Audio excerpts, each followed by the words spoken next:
sends the beast with wrath, because he knows the time is short. Let him who hath understanding reckon the number of the beast, for it is a human number. Its number is 666. Infernal greetings, everybody. This is Reverend Jack Winters of the United Satanic Empire. And the topic of today is one that I keep getting asked repeatedly to talk about. So finally I'll go ahead and address it. And when I was thinking about this topic, it will bring in some of the other topics I was already deciding to address. So we'll get several topics into one. This one, I think I will put in all three audio sections of the website if it comes out the way that I hope it comes out. So, the end of times. What do I think of the end of times and what they're going to be? I think we as pagans will have nothing, especially the Satanists, like they claim that we are going to be responsible for their end of times. We will not bring the end of times. The three Abrahamics are going to bring the end of time. The three of them will be the fault of the end of times.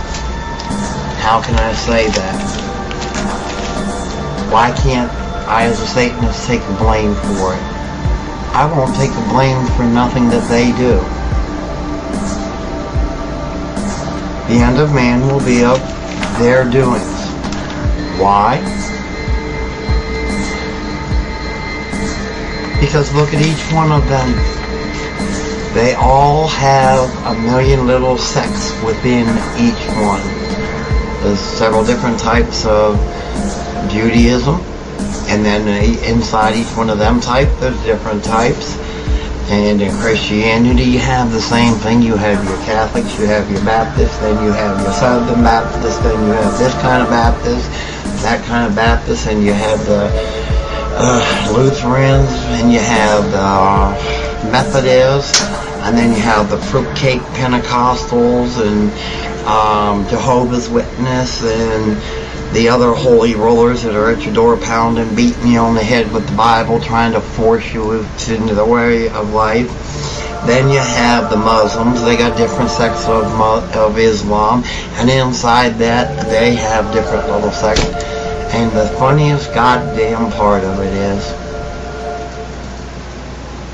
each one of them individual teeny tiny sects of sects of sects of sects is right, and they're the only ones right.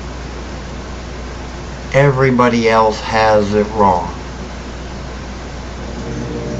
And they kill each other over it. They're slaughtering each other every day over which one of them is right and which one of them is wrong. If you want to see the end of days, they're going to fight finally over who is right and who is wrong, and they're going to destroy the entire earth and themselves, and everything that is here will disappear due to who's right, who's wrong amongst the Abrahamics. They are so violent and cruel and sadistic. Let's look at their histories. The Jews go into Canaan for Judaism, and they rape and kill and plunder all through their walk, and it's all a lie. The Christians, their hands are so full of blood that it's just falling off of them like they slit an artery. Examples: Holy Wars, Spanish Inquisition, European witch hunts. The U.S. witch hunts of Salem. How many innocent people were slaughtered all in the name of their deity? And they always do it in the most brutal way. And during the witch hunts, anybody who was accused was guilty. You might as well have just said, yes, I am, regardless. Because they would torture you until you did. There's somebody who wrote a poem. It's the witch's poem. And it was submitted under anonymous. That poem is so right for the burning times and the European and the American witch hunts. The Christians are responsible for the more deaths and the disappearance of total cultures in the history of time. They are nothing but bloodthirsty. Their Bible gives them the reason to kill, encourages them to kill. Their God commands them to kill for Him.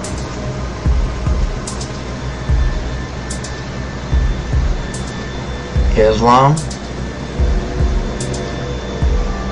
they kill. They kill for their God.